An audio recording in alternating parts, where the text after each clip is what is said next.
Здравствуйте, дорогие друзья! Сегодня мы поговорим о наполнителях, о синтетических, о натуральных и также о стежке на этих наполнителях.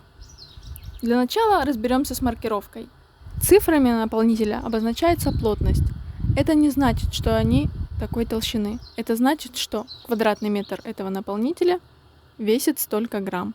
Вот посмотрите. Slimtex 150 тоньше, чем Alpalux 150. Потому что пышность не зависит от плотности. Начнем с синтепона.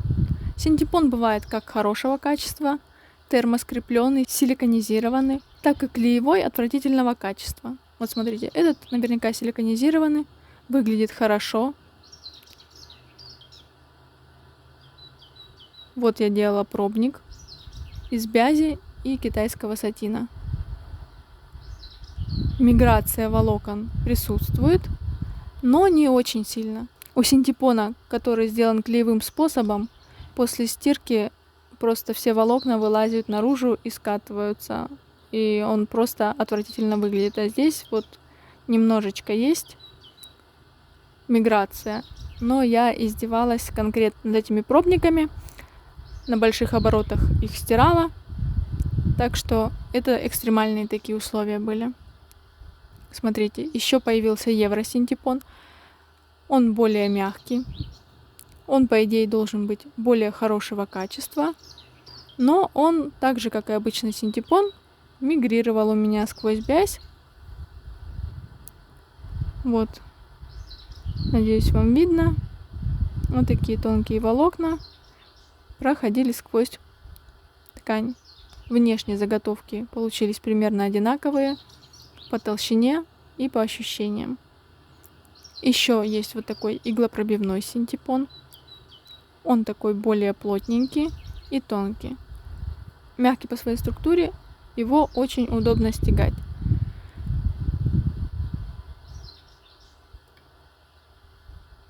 К тому же он не мигрировал даже через бязь, которая не очень плотная. Еще есть такой наполнитель Holofiber.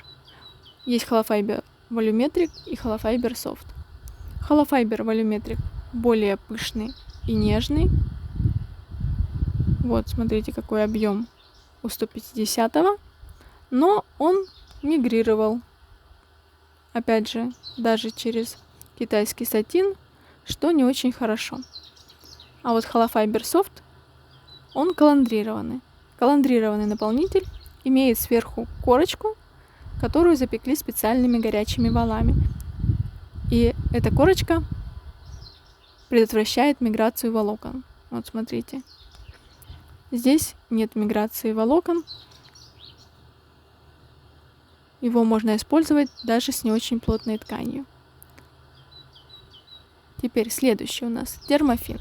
Термофин есть двух видов. Термофин плюс также коландрированный.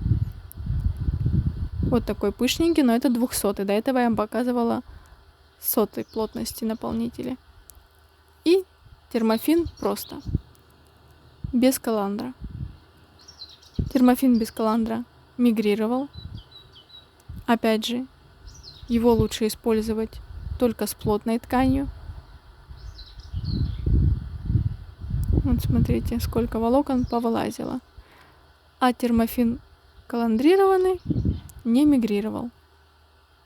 Так что выбирайте термофин плюс, если будете покупать этот наполнитель. Дальше смотрим наполнитель Alpalux. Alpalux весь коландрированный идет. Вот в пробнике волокна не мигрировали, все хорошо. У меня одеяло с ним уже больше года. Он не мигрирует. Отличный наполнитель. Содержит небольшой процент овечьей шерсти. Далее Сиберия. Сиберия тоже коландрированный наполнитель. Он более нежный, чем Alpalux. Натуральных волокон не содержит. И смотрите, тоже совершенно не мигрирует. Коландр очень помогает. Дальше. Лебяжий пух. Это искусственный лебяжий пух. Очень нежный, пышный, очень приятный на ощупь. но опять же он немного мигрирует. Далее Slimtex. Slimtex это тонкий иглопробивной наполнитель, пластичный. Его часто используют в одежде и в квилтах. С одной стороны он укреплен слоем спанбонда. Это такой тонкий нетканный материал, похожий на тот, из которого шьют маски для лица. Одна сторона у него без этого слоя.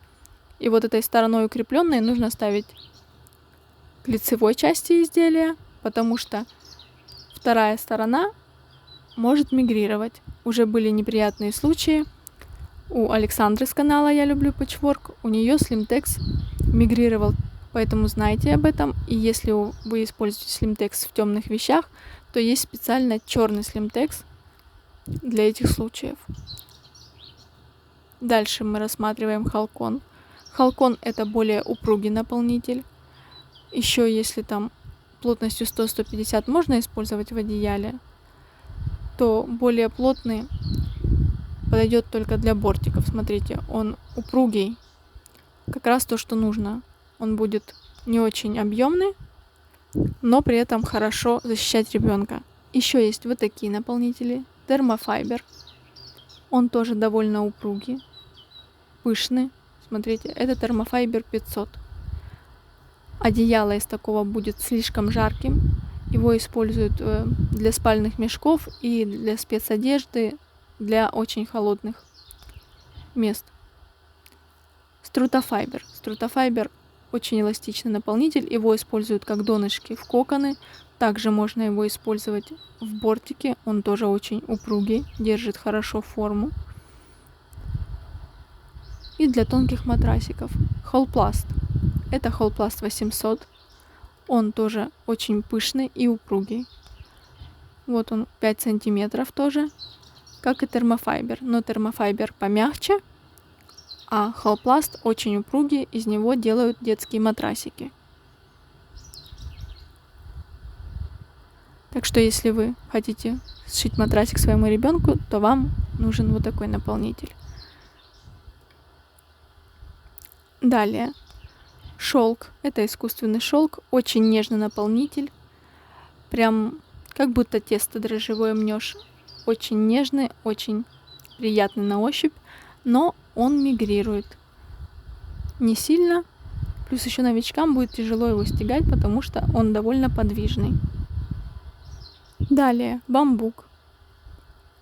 Этот наполнитель очень мягкий, приятный. Напоминает хлопок или вату на ощупь, такую нежную. Вот, 40% там бамбук, остальное синтетика. Эти наполнители не 100% натуральные, это наполнители с содержанием натуральных волокон. Не мигрирует, на ощупь приятный и мягкий. Рекомендую. Далее у нас идет эвкалипт. Также в нем 40% натуральных волокон. Он нежный, более нежный, чем бамбук. Шелковистый, напоминает искусственный шелк. Тоже не очень пышный, но приятный на ощупь. Небольшая миграция волокон почему-то в нем есть, хотя в бамбуке такого не было. Овечий пух. Это единственный наполнитель, который у меня пролез и через рыхлую ткань, смотрите, прям катышками, и через более плотную. Очень сильно мигрирует, поэтому для него нужна плотная ткань, что-то типа тика. Здесь содержание овечьего пуха 30%. Еще бывает с козьим пухом, с верблюжьей шерстью, и они тоже будут мигрировать, поэтому для них используйте плотную ткань.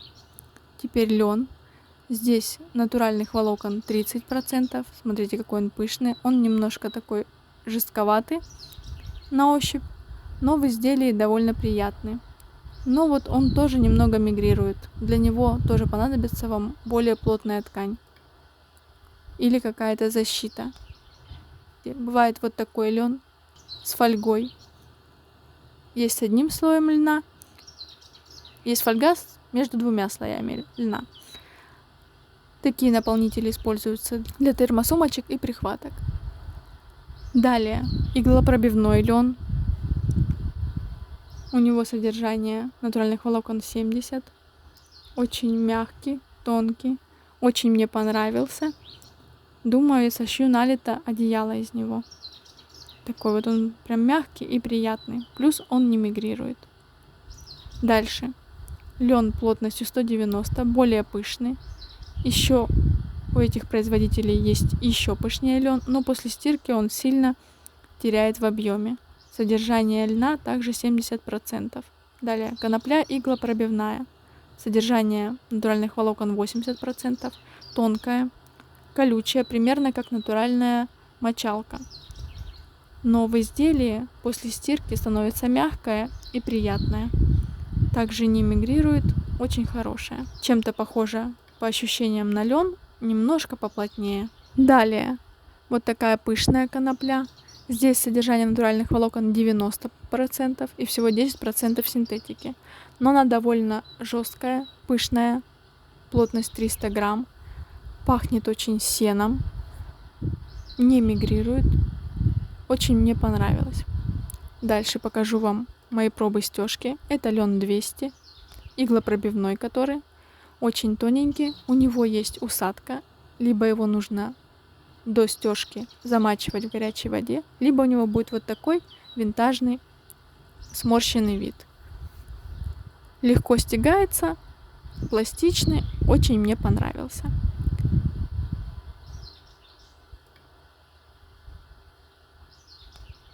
Дальше, это у меня Slimtex 200. Он тоже тоненький, но более упругий, чем лен. Держит форму, не теряет в объеме. Тоже легко стягается. Holofiber Soft 100. Вот такой тоненький наполнитель, тоже довольно легко стягать. Видите, он совсем не пышный.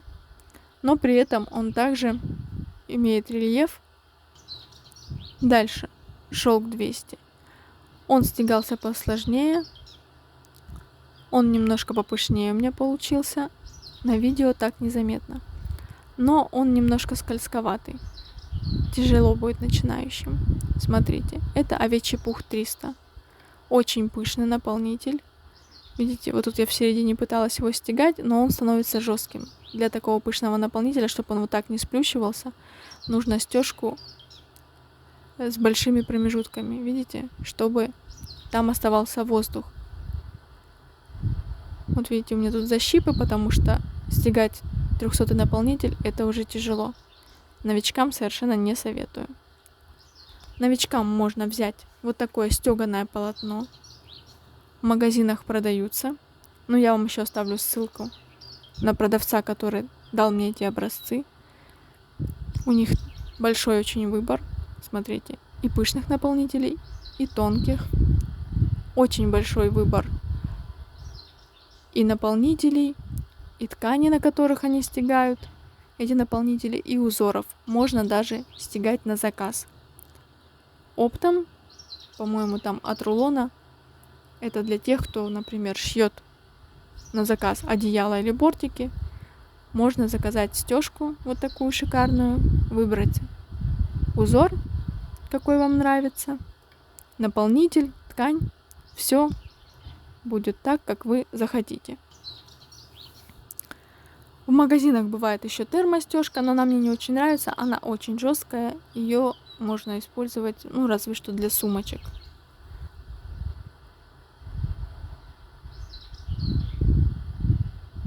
Смотрите, это курточная стежка. Тоже присутствует. Для лоскутниц можно использовать для пледов. Также у них есть двухсторонняя стежка. Видите, вот это с флисом, пышная, классная. Дома простегать такую сложно. Вот смотрите еще. Вот стежка на тике. Вот такой тик желательно использовать для натуральных наполнителей, чтобы они не мигрировали. Также у них есть стежка на муслине, эксклюзив. Ссылки оставлю в описании. На этом с вами прощаюсь. До скорых встреч. Пока.